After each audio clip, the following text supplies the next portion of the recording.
Halo semuanya, selamat datang di sesi bedah materi kita kali ini. Jujur, saya antusias banget soalnya hari ini kita bakal ngebongkar satu rahasia besar yang nyatanya selalu ada di depan mata kita. Coba bayangin, sebuah bahasa yang terus-terusan kita pakai setiap hari, setiap jam, bahkan tiap menit, tanpa perlu buka mulut sama sekali. Seru kan? Nah, ini tuh bahasa yang menghubungkan kita semua sebagai manusia, jauh sebelum kata-kata tertulis itu ada. Yuk kita langsung selami aja dan pecahkan misteri komunikasi tanpa kata ini bareng-bareng. Coba deh, posisikan diri Anda di situasi ini. Anda baru aja turun dari pesawat, nyasar di negara yang benar-benar asing, dan apesnya Anda sama sekali nggak ngerti bahasa lokal mereka. Anda lapar, pengen cari arah, terus apa yang bakal Anda lakuin? Gak mungkin pasrah gitu aja kan? Pasti Anda mulai nunjuk-nunjuk, bikin isyarat makan pakai tangan, senyum, atau mungkin mengernyitkan dahi karena bingung. Nah, skenario simple ini ngebuktiin satu hal penting banget. Pas kata-kata udah nggak mempan, kita secara otomatis bakal balik lagi ke alat komunikasi kita yang paling tua dan universal. Yap, isyarat nonverbal. Makanya, ada satu kutipan keren banget dari seorang ahli bahasa ternama, Edward Sapir. Beliau bilang, komunikasi nonverbal itu ibarat sebuah kode yang luas ditulis tidak dimanapun, diketahui oleh tidak seorang pun, dan dimengerti oleh semua. Dalam banget ya. Jadi intinya, komunikasi nonverbal itu kayak semacam sistem operasi bawaan di tubuh kita. Dia ini kode yang nggak pernah ditulis di buku manapun, tapi ajaibnya, kita semua punya kunci buat memecahkannya sejak kita lahir. Oke, masuk ke bagian pertama, perbedaan verbal dan nonverbal. Mari kita lihat lebih dekat. Di mana sih batas antara kata-kata dan tindakan kita? Buat ngebedain keduanya, kita pakai analogi sehari-hari aja.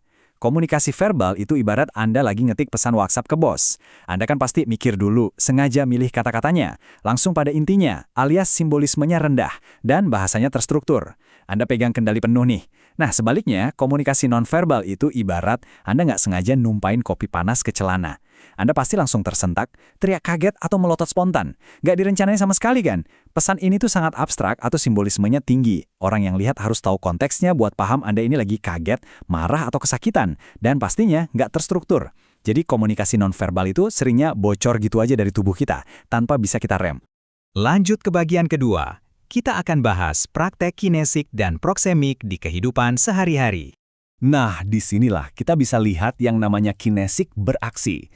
Bahasa gampangnya, kinesik itu cara kita mengekspresikan emosi dasar lewat gerak tubuh. Coba ingat-ingat pas Anda geleng-geleng kepala. Secara universal, ini tuh nunjukin penolakan atau keheranan kan? Terus bayangin mata Anda yang spontan melotot pas lagi ada pemicu amarah atau kaget. Atau gerakan bersedekap lipat tangan di dada. Seringnya ini jadi semacam tameng pas kita ngerasa terancam secara psikologis atau ya bisa juga cuma karena AC di ruangan kedinginan. Intinya, tubuh dan wajah kita itu reaksinya jauh lebih ngebut daripada lidah kita. Mereka secara otomatis nampilin emosi apa yang lagi berkecamuk di dalam hati.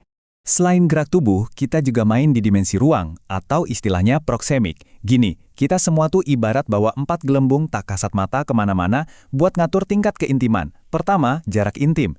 Ini eksklusif banget, cuma buat orang terdekat, kayak pas pelukan sama keluarga. Kedua, jarak personal. Gelembungnya agak gedean dikit pas Anda lagi asik nongkrong ngopi bareng temen. Ketiga, jarak sosial. Ruang yang agak berjarak dan lebih formal, kayak lagi presentasi di ruang rapat. Dan keempat, jarak publik. Misalnya pas Anda jadi penonton di sebuah konser. Sadar atau enggak, kita terus-terusan nyetel ukuran gelembung ini loh. Makanya berdiri desak-desakan sama orang asing di dalam lift itu aslinya canggung banget ya kan? Itu karena ruang intim kita tiba-tiba diserobot sama jarak publik. Sekarang kita masuk ke bagian ketiga, budaya dalam ekspresi emosi.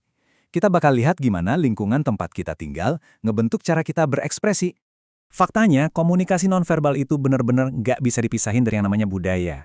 Walaupun emosi dasar kita sebagai manusia itu sama, tapi cara kita ngeluarinnya itu sangat dipengaruhi lingkungan.